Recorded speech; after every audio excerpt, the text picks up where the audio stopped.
Hello दिल वालों की दिल्ली। कैसे आप सब? दिल वालों की दिल्ली को इस छोटी सी बिल्ली का नमस्कार है। दिल्ली वालों की कुछ खास बात होती है। ये लोग जो है ना 10 किलो कॉन्फिडेंस अलग से लेके पैदा होते हैं, इसलिए मेरे को दिल्ली वाले लोग बहुत पसंद आते हैं। मूवी के इस पार्ट में मैं उन दिनों की चर्चा करना चाहूंगा जब मैं रिस्ट वॉच घड़ी के लिए काफी तरसा करता था। ऐसे रिस्ट वॉच पहनना ना मुझे उस दिन अच्छा लगता था, ना ही आज अच्छा लगता है, और ना ही मैं पहनता हूं।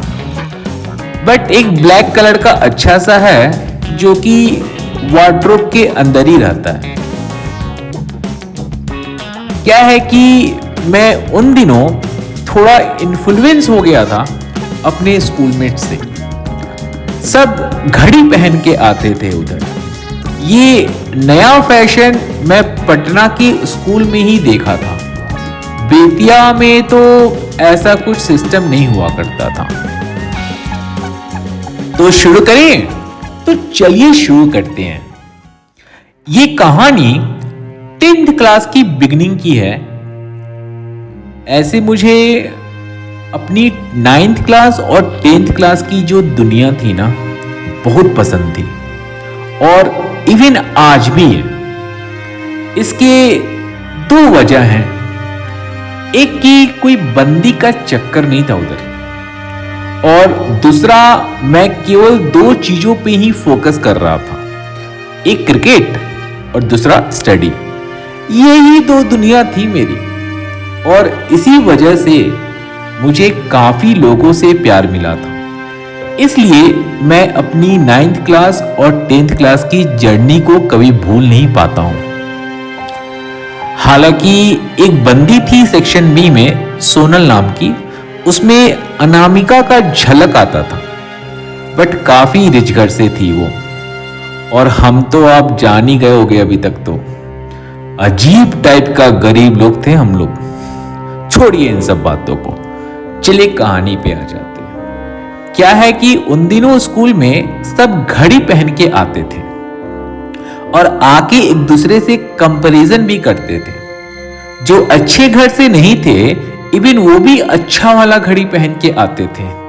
फिर मुझे सब चिढ़ाते रहते थे, और मेरी गरीबी देख के वो लोग मेरे से पूछा करते थे कि पापा क्या करते हैं। जब मैं बतलाता था कि मेरे पापा डिप्टी डायरेक्टर हैं इन एम्प्लॉयमेंट एक्सचेंज, तो सब मेरे पीठ पे जाके हंसते थे।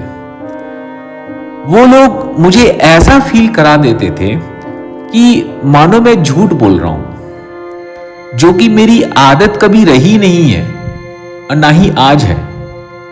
बट मेरे को ये लोग ऐसा फील करा देते थे।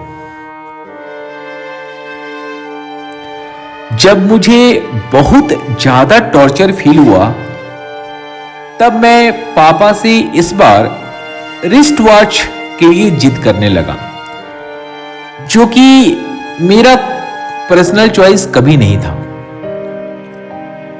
बहुत दिन जिद करने के बाद एक दिन पापा 5 घड़ी लेके आते हैं अपने ऑफिस के स्टाफ के साथ स्कूटर पे।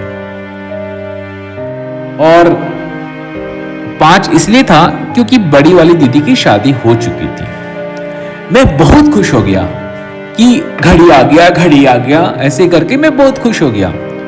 और उन दिनों मुझे क्वालिटी और क्वांटिटी का उतना फर्क पता नहीं था, तो मैं आधी घड़ी पहन लिया और नेक्स्ट मॉर्निंग पूरा जोश में तैयार होके घड़ी पहन के स्टाइल मारते हुए स्कूल गया। स्टाइल तो बहुत मारता था मैं, कोई कमी नहीं रहती थी उधर। दुख की बात यह है कि इस स्टाइल का जो गुरूर था ना, रास्ते भर ही था। स्कूल पहुंचते मेरी बेइज्जती पहले से ज्यादा होने लगी, क्योंकि ये एक भुकभुकिया वाली घड़ी थी। समझते हैं आप सब? सबने मजाक बना दिया। मेरी घड़ी का। शायद यही वजह है कि मुझे घड़ी पहनने से आज भी उतनी ही नफरत है। वजह एक और भी है कि वो घड़ी ज्यादा दिन मेरे हाथ में रही नहीं, हार्डली 10 डेज। एक मैच खेला और वो घड़ी कहां लुप्त हुई मेरे को खुद पता नहीं चला। चलिए दोस्तों, इस दुख भरी कहानी को यहीं स्टॉप करते हैं और इससे मिली शिक्षा पे कंसंट्रेट कर लेते हैं। इस कहानी से दोस्तों एक बहुत ही डीप शिक्षा मिलती है।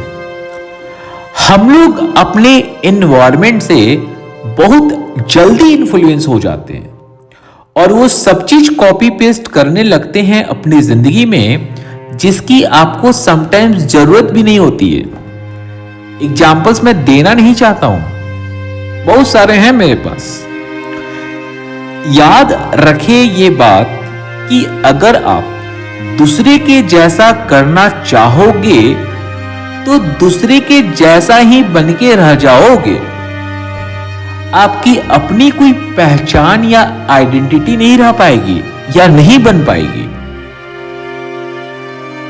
अगर शायद मैं इन्फ्लुएंस होके घड़ी नहीं पहनता तो मैं अपने स्कूल मेट्स के बीच में एटलीस्ट यूनिक तो हो जाता, I mean odd man out तो हो जाता। समझ आया कि मैं क्या बोलना चाहता हूं? एक बार आप इस शिक्षा को फिर से सुनना, फिर आपको समझ में आएगा कि मैं क्या बोलना चाहता हूं। आज के लिए इतना ही। Thank you.